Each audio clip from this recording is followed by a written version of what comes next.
समझ इन मानों में है कि जब आप अक्ल को काफ़ी समझेंगे, यानी समझ का मतलब है बेनियाज, किसी का मोहताज नहीं है खुदा ना, तो खुदा समझ है, किसी का मोहताज नहीं। इंसान जो है उसको बंदा बनाने का मतलब है वो खुदा का मोहताज है। लेकिन जब आप अपने अक्ल को काफ़ी समझेंगे, सेल्फ सफिशिएंट जिसको कहते हैं, तो इसके इतराक है कि आप मतलब किसी के मोहताज नहीं, और खुदा है भी तो उसके मोहताज नहीं। आप अपनी कायनात खुद तख्लीक करते हैं, अपनी ज़ात को भी खुद तख्लीक करते हैं हर सतह पे। अच्छा, अपनी ज़ात को तख्लीक करने के तस्वुरात जो है, मसलन कांट के ये उसका तस्वुर है सेल्फ डिटर्मिनेशन, अपनी ज़ात को खुद है, सेल्फ डिटर्मिनेशन, खुद मुख्तारी, जो अब्दियत की रात है, यानी अपने अपने आप को, अपने सेल्फ को अपने इरादे के मुताबिक जो है उसकी तश्कील। ये कांट का तस्वुर है। जो लॉक है उसका तस्वुर ये है कि इंसान जो है अपने जिस्म का मालिक है, और वो खुदा को मानता था जिस्म का मालिक है, यानी प्रोटेस्टेंट था लॉक। जिस तरह कांट भी प्रोटेस्टेंट था, जिस्म का मालिक, इंसान अपने जिस्म का मालिक है। और ये जो फेमिनिज्म के हमारे तरीका है, मेरा जिस्म मेरा, वो क्या कहते हैं ये वहीं से आई है, और जिस्म का मालिक है, और इस जिस्म के जरिए जो उसके पास कुव्वत है वो लेबर की कुव्वत है, कुव्वत मस्त, सीधे मस्तकियत आई है, सीधे मजदूर आया है। ये जो मार्क्सिस्टों का मजदूरों का इतना वावला है उसकी बुनियादी यही। और जो अपनी जिस्म को जब वो अपने जिस्म को मिलाता है मजदूरी से, तो उसके नतीजे में वो कदर पैदा करता है। इसी को लेबर थ्योरी ऑफ वैल्यू कहते हैं,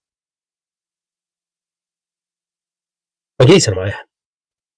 सरमाया एक लिहाज से इंसान की तख्लीक है, और फिर सरमायादारी गो के तख्लीक इंसान करता है, लेकिन अपने आप को उसके हवाले कर देता है, क्योंकि मतलब ये कि ये गलत है बुनियादी तौर पे कि इंसान अपना मालिक आप है, लेकिन ये उसकी बुनियाद है, और ये यहीं से मार्क्स ने भी लिया है। और जो लॉक था उसने जो है सुर्खिनियों के जो 15 करोड़ इन्होंने कत्ल किया है शिमाली अमेरिका में, उसका जवाब यही पेश किया। उसने कहा कि खुदा ने ये ज़मीन बनाई है, ये ज़मीन हमें दी है इंसानों को, ताकि हम इसको संवारें, इसको जन्नत बनाएं। और जन्नत कैसे बनाते हैं? अपना जिस्म और मजदूरी कदर, ये नहीं हो सकता उसमें गंदम उगाएं, उसमें अनाज उगाएं। कहते थे ये सुर्ख हिंदी जो है इतनी बड़ी ज़मीन है इसमें है, और ये कुछ काम नहीं करते, सिर्फ घोड़ों पे जो है बैठ के शिकार करते हैं और कपड़े भी नहीं पहनते वगैरह वगैरह। तो ये इंसान नहीं है, क्योंकि इंसान वो है जो अपने जिस्म का मालिक है, और उस जिस्म की बुनियाद पे मजदूरी को करता है और कदर पैदा करता है। और इसीलिए अल्लाह ने पैदा किया कि इस कदर पैदा करो, और इस कदर के जरिए जो है ज़मीन को संवारे, उसे ज़मीन को जन्नत बनाए। और इस राह में जो भी हायल है उसको कत्ल करना जो है जायज़ है। वो इंसान ही नहीं है, क्योंकि इंसान होता तो वो मतलब ये कि अपने जिस्म की मिल्कियत को पहचानता और अपनी मजदूरी की कदर को पहचानता, और ये पहचानता कि अल्लाह ने जो है उसको जिस्म और मजदूरी की कुव्वत इसलिए दी है कि वो कदर की तख्लीक करे, समायत तख्लीक करे, ज़मीन को जो है जन्नत बनाए। और इसका मतलब हमारे यहाँ बड़ा असर हुआ है इस नजरिए का लॉक के, क्योंकि वो मजहबी रंग में था। इसकी एक आपको झलक मिलती है मौलाना मौदूदी के जो रिसाला है।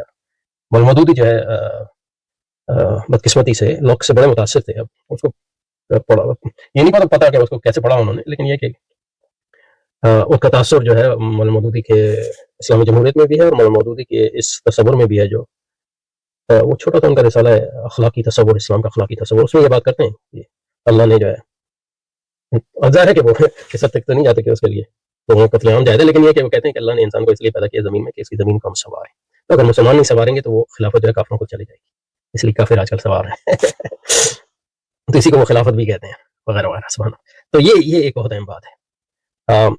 और जो लॉक ने इंसानी कांड ने इंसानी तख्लीकियत, इंसान अपनी कायनात का खालिक है, उसका एक नजरी तस्वुर भी पेश किया। वो नजरी तस्वुर ये था कि कायनात जो हम देखते हैं वो असल में बाहर मौजूद नहीं है, बल्कि बाहर मौजूद है या नहीं है इसको हम नहीं जानते, लेकिन जो कायनात हम देखते हैं वो हम खुद तख्लीक करते हैं। इन मानों में कि आवाज़ के जरिए हमको सिर्फ जो है एक रॉ मटेरियल मिलता है, लेकिन हमारी अक्ल जो है उस रॉ मटेरियल को तश्कील करती है और उसको एक फॉर्म देती है, उसको हैत देती है। तो इसलिए जो कायनात हम देख रहे हैं वो हमारी अपनी ही तश्कील की ये नजरी शक्ल, और उसकी अमली शक्ल ये है कि हम कायनात को जो है मजदूरी के जरिए, जो है मेहनत के जरिए, टेक्नोलॉजी के जरिए, साइंस के जरिए उसको अपने ख्वाहिशात और अक्ल के मुताबिक जो है उसकी तश्कील ना करें। इस तरह के कायनात ہمارے ارادے کے تابع ہو جائے، اور یہ انسان کی خدائی کی اظہار کا ذریعہ ہے کانٹ کے نزدیک.